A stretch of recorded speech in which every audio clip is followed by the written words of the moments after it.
Bueno, en primer lugar, darle las gracias. El informe, como otros años, desde el punto de vista del diseño gráfico y de la presentación, es muy fácil de mostrar la información, así que se lo agradecemos.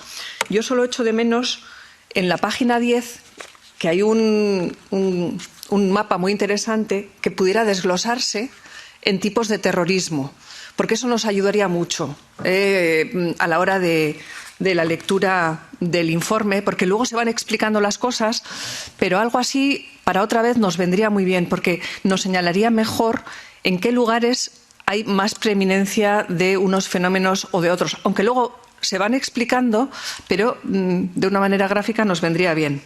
Por lo demás, yo, como el señor Zarzalejos, me felicito de que hay muchos menos ataques, mucha menos letalidad y muchos más detenidos que ataques. Esto quiere decir que la prevención está funcionando bien en los Estados miembros y es una cuestión de alegrarnos. Ahora bien, vemos un panorama transformado.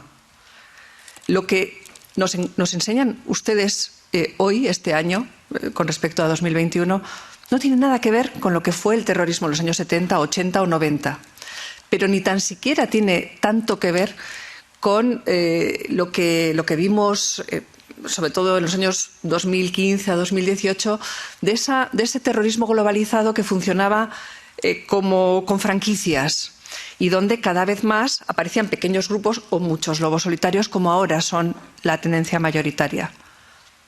Eso por una parte. Está mucho más desestructurado lo que encontramos desde el punto de vista de los sujetos radicalizados, pero es que además hay una emergencia, ustedes lo señalan, de nuevos fenómenos. Lo cual quiere decir que tenemos que ponernos muy atentos porque, si no me equivoco, y no me ha dado tiempo de leerlo con toda profundidad, si no me equivoco tenemos una forma de nueva evolución de fanatismo violento que tiene que ver, como ustedes señalan, con las teorías conspiranoicas, por tanto, con entrada por la desinformación y posiblemente de alguna manera más o menos inducida por la propia injerencia extranjera. Con lo cual, este asunto, estas nuevas tendencias que son todavía minoritarias, pero que aparecen y ustedes las señalan, yo creo que deberíamos ver esa parte en concreto en la Comisión Especial de Desinformación. Yo creo que sería muy bueno que tuviéramos un intercambio con ustedes para poder ver esas partes específicas. Eso por un lado. Por otra parte, el panorama lo hemos visto más confuso.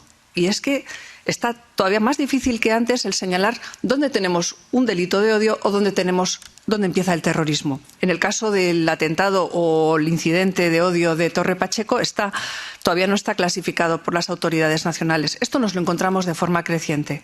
O sea, tenemos que abordar de una manera muy interdisciplinar qué ocurre con todo esto, puesto que la desinformación genera hostilidad, la hostilidad puede generar algunas comunidades de odio, sujetos que se radicalizan en el odio y maneras muy extrañas, muy bizarras, que no son de corrientes inspiradoras globales como era primero la inspiración yihadista o luego lo que hemos visto en algunos atentados de ultraderecha que se replicaban de Australia a otro sitio, de Alemania a otro sitio, etcétera.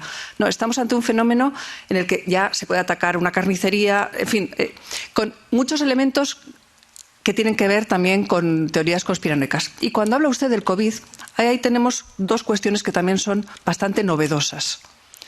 Efectivamente, durante el COVID ha habido, tanto de ultraderecha como de ultraizquierda, como anarquistas, como otros que han generado violencia y muy específicamente contra la policía, ustedes lo señalan, las autoridades, los gobiernos. Y todo esto nos está marcando la posibilidad de que todavía son grupos muy desorganizados, muy bárbaros, pero ahí hay algo creciendo. Ahí hay algo que está tomando forma con una generación nueva de personas que se están radicalizando y que no sabemos exactamente dentro de muy poco lo que va a significar. Y hay otra cosa más, y ya esto es lo último, durante la pandemia.